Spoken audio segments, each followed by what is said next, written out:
2 Kings chapter 13. And from verse 14 quickly. Now Elisha was falling sick of his sickness, wherefore he died. And Joash, the king of Israel, came down unto him and wept over his face and said, "Oh, my father, the chariot of Israel and the horsemen thereof." Let me ask you, who first said that? Who first said that? That was what Elisha said when he was seeing the outgoing prophet Elijah. So this boy has learned slogan. And as Opeyemi was saying in her testimony, that she had not encountered the Lord, but she already started learning the language of discipleship, or the slogan of discipleship. Excuse me, sir. It is not the language of discipleship we want you to catch. We want you to catch the light. We want you to catch the reality. And if you have not had that encounter, even till now, then how dare you go out of this meeting tonight without catching that encounter? Even when all others are saying, let's share the grace, you will go and grab somebody and say, they can't share the grace, because my life has not touched the Lord. It's not compulsory for you to sleep tonight. It's not compulsory. You have been sleeping all the years. If you don't sleep tonight, nothing, you will not die. This night, you must catch it. So, Joash was coming with a good language. He was weeping. And I saw people that could weep for nothing. And Elisha said to him, it's okay, it's okay. You want power? I said, yes. Take the bow and arrows. And he took unto him the bow and the arrows. And he said to the king of Israel, put your hand upon the bow. And he put his hand upon it. And Elisha put his hand upon the king's hands. And he said, open the window eastward. And he opened it. Then Elisha said, shoot. And he shot. And he said, the arrow of the Lord's deliverance, and the arrow of deliverance from Syria. For thou shalt smite the Syrians in Aphek, and thou shalt have consumed them.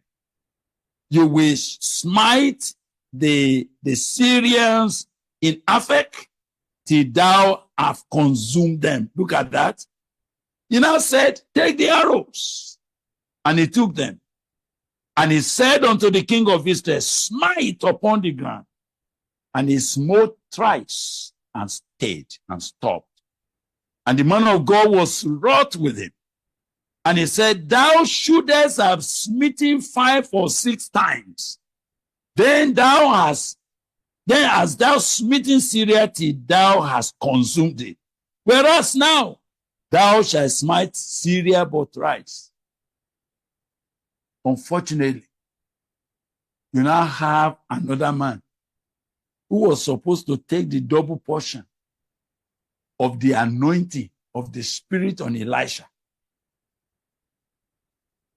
Had good language, and they gave him a quick opportunity.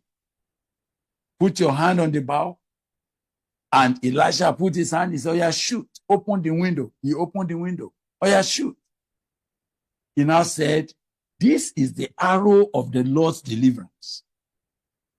What we are putting in your hand now is what will deliver your people from the hand of Syria.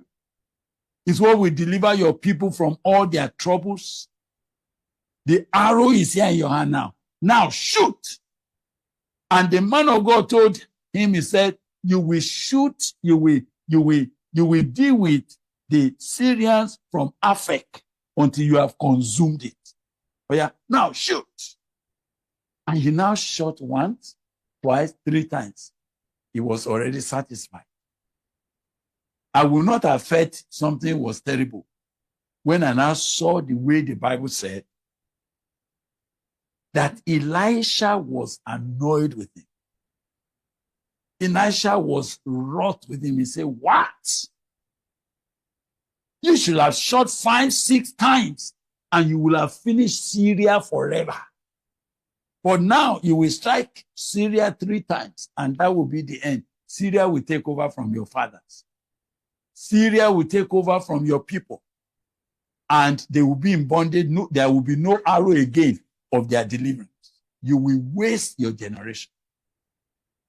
This night, if God has answered our prayer and is releasing double portion of the Spirit upon your life, you cannot go and waste it. You can't shoot 2, 3 times and go and sit down and say, I've done something.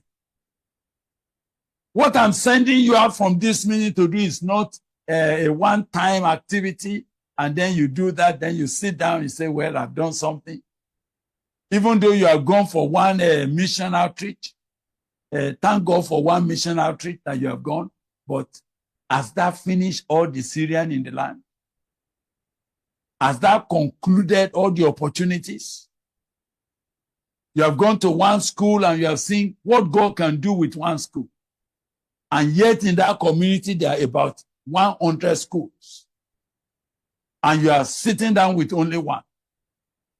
You are going to stand in the meeting tonight as we conclude. God, I'm not shooting 2, 3 times.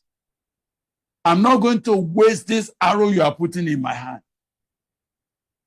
Because when Elijah did not do what he should have done, Jezebel prolonged for more than 20 years. Jezebel had space to kill Naboth. Jezebel had space to push Ahab onto many other problems.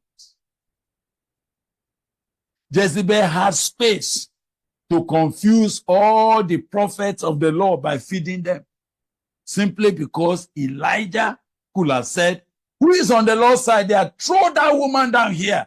And that would have been our end from that day. Ahab will have changed. The land will have taken a new direction. The last person standing was Jezebel, and Baal will have finished with her death. And her daughters will not have been there to be married to these other kings that they also confused. Because you need to go and read about Athaliah, who slaughtered many, many children. And if you look, she's a granddaughter of Jezebel. Because a man of God who has what it takes to finish a battle said, now I'm tired. I cannot do more than my fathers. I want to go and sleep now. Let me die now. Then he left a space. He left a vacuum. Permit me to say to you, the reason why this meeting is so crucial to me is the fact that many, many times, the move of God gets truncated. When the leaders that ought to push the matter to a conclusion until they could lay it in the hand of young people that would do better and greater things than themselves, when they didn't do it, when they now finally retire and they are gone. Then they left the space and people are now subjecting leadership onto voting. And all those that don't have vision for the future, except they have eyes for the buildings, they had eyes for cars, they had eyes for physical things, they are now struggling. I want to be the general overseer. General overseer, you know that what it takes God to use that man of God to build what you have seen, to increase that kind of space. It takes something else. It's not just about administration. Not just about administration. It's a life. It's a spirit that came upon them that will make them have a vision and say, we're expanding this place now. We are doing this now. And you have been wondering, how will it be done? And it is done in your eyes. You are not interested in catching that. You're only hoping that when they are gone, you will collect the buildings. This night, as you stand up to pray with me, you are going to declare before God, Father, you have brought me to this meeting because you are seeing that I will do more than my father. You have brought me to this meeting because there's a whisper in the heavens. And what you say is that this one will take the matter forward. We take the matter beyond where we are now. So finally, all of you, please now read Ecclesiastes with me. Ecclesiastes, I think, chapter 7. I'm hoping I can quickly catch it. Ecclesiastes and chapter 7. And I wonder whether it's verse 9 that I want you to help me check. Oh, my God. Ecclesiastes chapter 7, verse 9. I hope so. Not verse 10 yet. Not verse 10. Let me see where it is. Thank you, brother. Maybe it's verse 10. Yes, verse 10. Verse 10. Say thou not. Say not thou. What is the cause?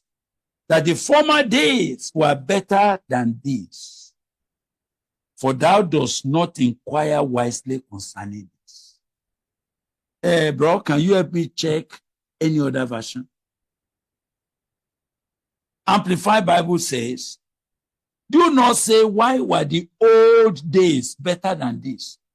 For it is not wise or because of wisdom that you ask this. If you see any man say, the old days are better, the old days are better, you are not walking in wisdom. Please check it for me from Good News and from Message. Is there any good news there? Please get the good news. Never ask